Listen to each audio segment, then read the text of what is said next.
What's going on, guys? This is a 6-hour oven roasted Wagyu brisket. I'll be serving it later tonight to some very lucky customers here in my store. I'll be showing you this method along with 4 others in today's tutorial on how to prepare a beef brisket professionally. Let's get it.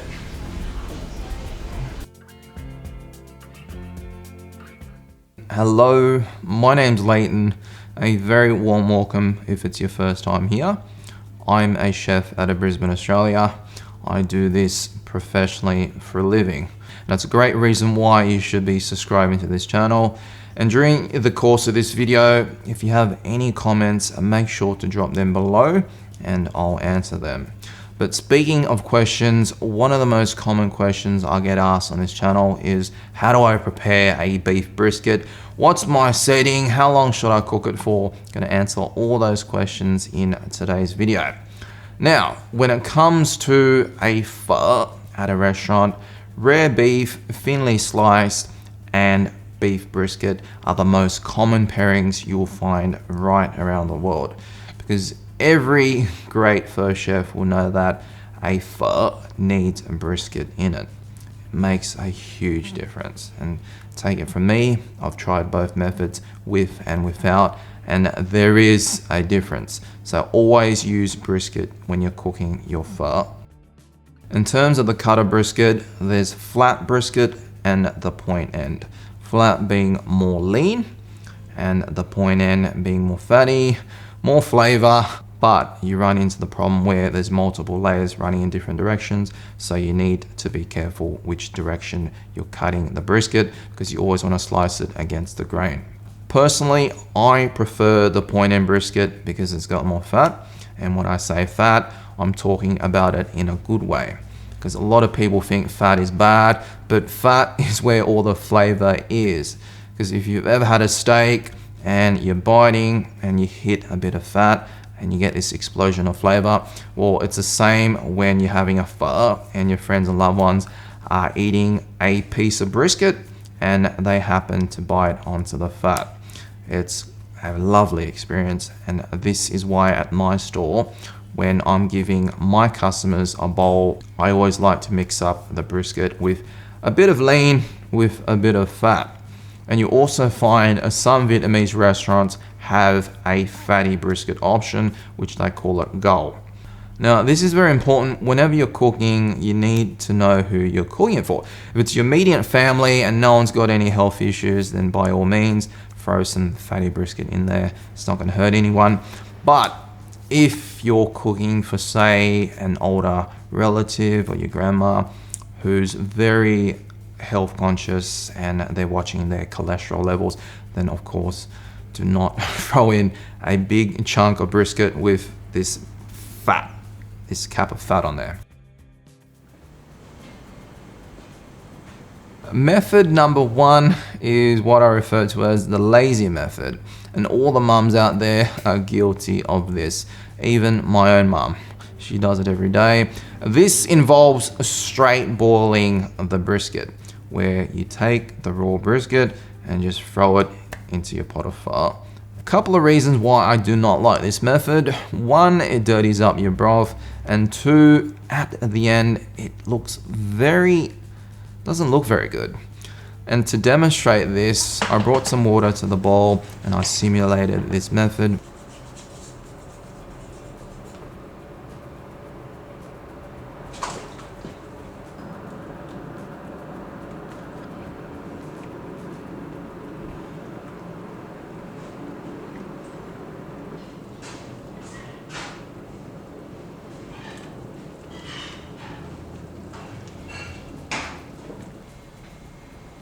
This is our brisket 5 minutes later. You can see the liquid that's fucked.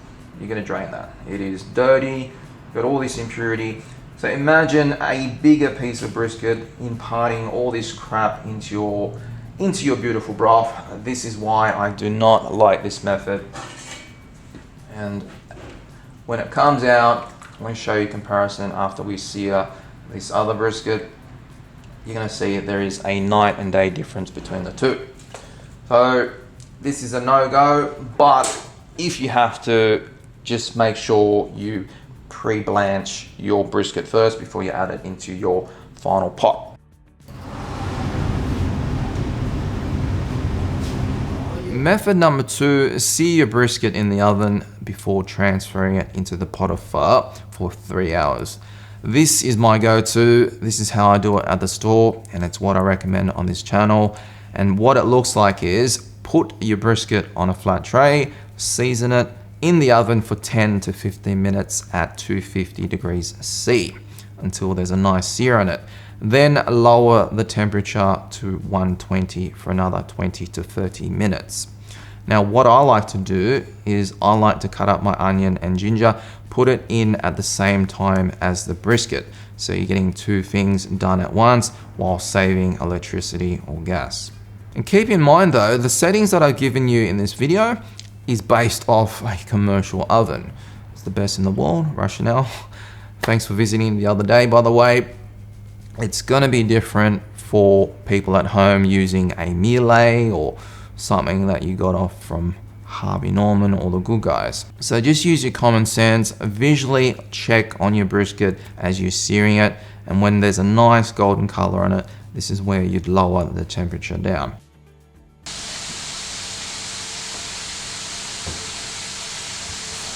Now, method number 3 is to sear off your brisket before transferring into your pot of pho. This is for people at home who don't have access to an oven and or they just couldn't be bothered cleaning the oven after, because not everyone has a self-cleaning oven like I do. And I know the pain of getting, you know, the oven and grill cleaner out and scrubbing after you've cooked something in the oven. So if you feel it's not worth the effort, at least sear off your brisket. And how that looks here at the store is, I got some beef fat, seared it off in my Rationale 311. 10 minutes each side at 160 degrees, and at the end it looks like this. It is better than the straight board, but it can't compare to the evenness of one that's been through the oven. All three methods side by side, you can see the oven method. Method number 2 is by far the most visually pleasing. And last is the lazy method, the straight board. It doesn't look like it's got many friends. These two are the ones that have been in the oven. This one has been seared in the pan. And then over there is the straight board version. A cooking time, 3 hours at a minimum. But this also depends on the quality of your brisket. So you're probably wondering, why should I bother with the extra work involved with method number 2 and 3? Well, there's a good reason why. And that is, it's going to keep your pho broth clean and clear, which is highly prized when people judge your bowl. Because a lot of people, before they even taste it, they will look at the clarity of that broth and they've already made their assumptions about that bowl. So by searing the brisket, you seal it in, preventing this dirty, cloudy apple effect, which I happened to run into coincidentally earlier today. This is what our bowl looks like. I was doing a pho review earlier this afternoon with my nephew Noah for my YouTube shorts, and I came across a bowl which I could best describe as, it's very dirty, the broth. It had all these fibers and stuff floating about, and I could best describe it as a cloudy apple juice, when really a pho broth should look like your normal apple juice, which is clear. A couple of reasons why this has happened. One, they didn't parboil the bones correctly or long enough. 2, they straight boiled the brisket, imparting all these impurities and crap into the broth. So a combination of one of the two or both, and you end up with a finished product like this, which isn't visually pleasing for me as a customer. So earlier today, I was cooking my batch of pho using all 3 methods of preparing the brisket in the pot. After 3 hours of cooking, I scooped out everything, including all the aromatics, onion and ginger and spices, and I fished out all my brisket. I chilled it, came back the next day, and I did a comparison of all 3 methods side by side post cooking.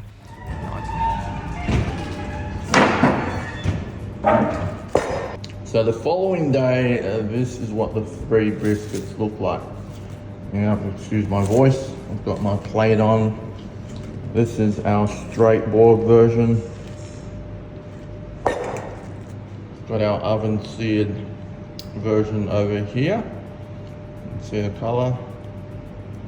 And then thirdly, the pan seared brisket. So all 3, you can see that this one's the most dull looking one. It's a little sad. Method number 4, my personal favorite, the oven. It's similar to method number 2, except you leave it in there for minimum 6 hours. I use this method for my expensive cuts of brisket, the Wagyu, which is highly prized for its marbling. And the finish on this, it'll change your world. And earlier tonight, Luke, fellow subscriber on the channel, he came down a very long way from the Sunshine Coast, celebrated his birthday in style with the DB9, that very expensive bowl of pho, and in it is Wagyu brisket, which is prepared in the oven with this method. Can you imagine what a waste it'd be if I straight boiled this lovely piece of Wagyu brisket?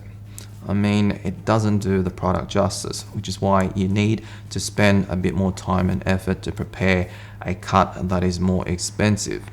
Setting wise, similar to method number 2, 250 in the oven for 10 to 15 minutes and lowering it to 120 for 6 hours minimum.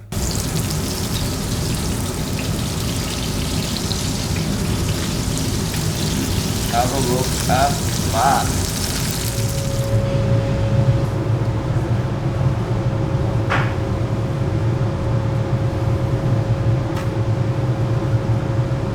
Mind you, my oven has steam injection. So it's a mix of convection heat and steam as to not dry out the brisket over that cooking period. So if you're doing this at home, trying to replicate it in your oven, which is straight convection, you may end up drying out your brisket. So be mindful of this. One thing to remember though is this method doesn't infuse the pho broth flavor into the brisket like the others, because we're not actually cooking the brisket in the broth. But what I find is it's a different cooking method, different technique, and the oven imparts its own unique characteristics into the brisket. If anything, it heightens, it boldens the taste of the Wagyu brisket and the high marbling, which is highly prized. And this is a method I'd use if I've got special guests from out of town and you want to put on a show. Go buy yourself an expensive cut of Wagyu brisket, prepare it in this way, which gives your friends and loved ones a different experience, which they'll appreciate. Finally, we've got method number 5, pulled a beef brisket in a slow cooker overnight. Very, very simple to make. Mum just cuts up some brisket, doesn't even sear it, throws it into the pot, seasons it, put the lid back on, go to bed. Next morning, it's done. Guaranteed tender, juicy, pulls apart. Very, very simple to make. You cannot go wrong. And here at the store, we use this brisket for the banh mi. We've got a special on at the moment, pulled beef brisket banh mi, which is very popular, that it's become a permanent fixture on the menu. Although you don't see restaurants using pulled beef brisket, it's easily transferable, and all you gotta do now is throw in some bon vien and you're halfway to a pho duck bit. So to recap, I'm showing you 5 different methods I use to prepare a beef brisket at my store for my customers. Don't know how others do it out there. I don't care. I don't watch any other food related shows. I'm just showing you how I do it, which may help you improve your pho game. And I just want to be very clear, I'm not saying one method is better than the other. There are some I recommend more than others, But most of all, I'm not shaming any mums out there.